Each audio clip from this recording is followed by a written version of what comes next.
easy go.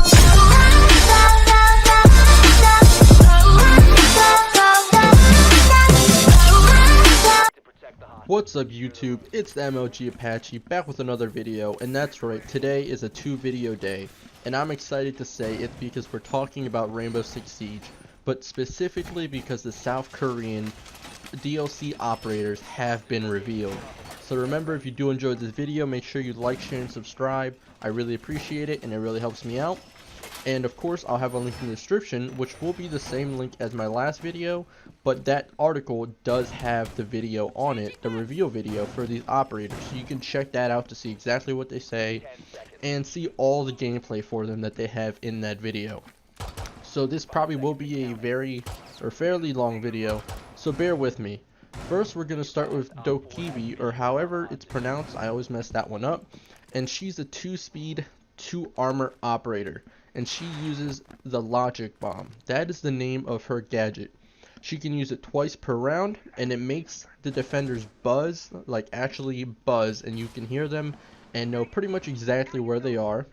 You can scramble cameras, so while that effect is going on, if they try to go on cameras, they won't be able to see anything. And if the operators want the buzzing and the messing with their phone in the actual game to stop, they have to stop and interact, basically like a lesion trap. They have to stop, interact, and it'll stop. Now, she also has some other effects. She can hack phones from dead attackers. If she kills somebody, she can walk up to them and hack their phone, and it'll give camera access to all the attackers. Now, there are several ways the defenders can avoid this. Either they can just avoid cameras altogether, they can destroy the cameras, which isn't very good since they kind of need to use them, or they can destroy the phones.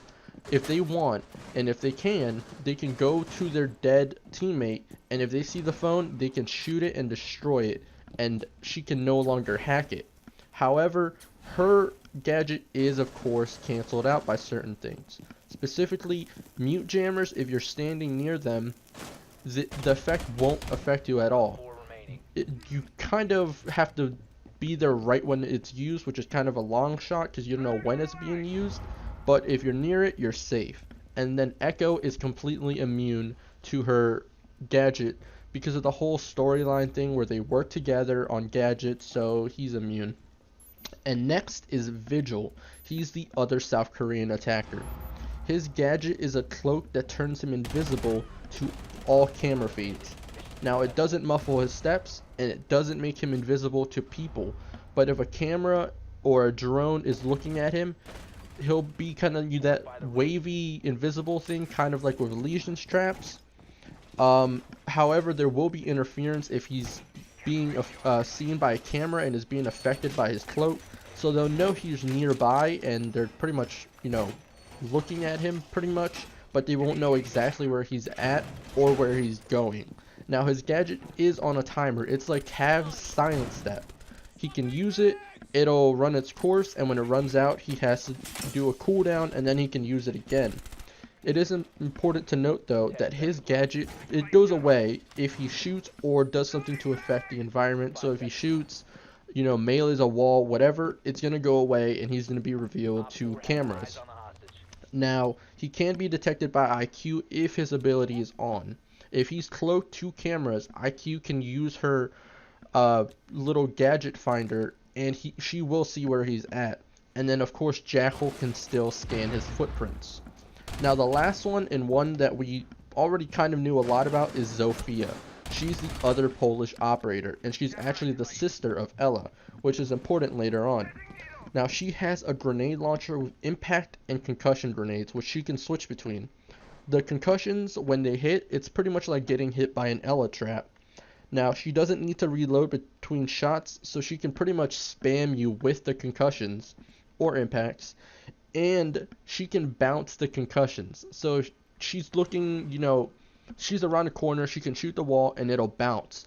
So pretty much people can use that as a strategy to concussion you and then run in and kill you, which will be an interesting thing to see. Now, her grenades also have a proximity trigger. So she shoots them and they go near you. They don't have to hit you directly, but if they go near you, they will blow up right on you. And as I mentioned, she is Ella's sister. And that's important to note because since they both use concussions, you know, they're tough girls, they each can recover 50% faster from each other's concussions, which is a kind of a counter to Ella now that I think about it. They kind of used this as a way to counter Ella's gadget since people really didn't like it. And then the last thing to note with her is that once per round, she can pick herself up from down but not out. She will only have 1 health, but it's a very big thing to be able to pick yourself up and not have to, you know, worry about your teammates coming over and getting you.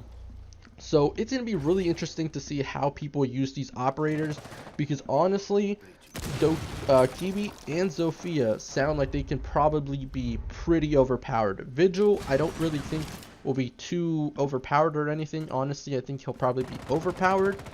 But I am interested to see how Dokkaebi and Zofia play out in the game. Put down in the comments what you think. Which operator are you excited for? Do you think any of them are going to be overpowered, underpowered, whatever the case may be? Put that all down in the comments. I'm really excited for this DLC, and I'm interested to see what you guys have to say about it. And with that said, peace.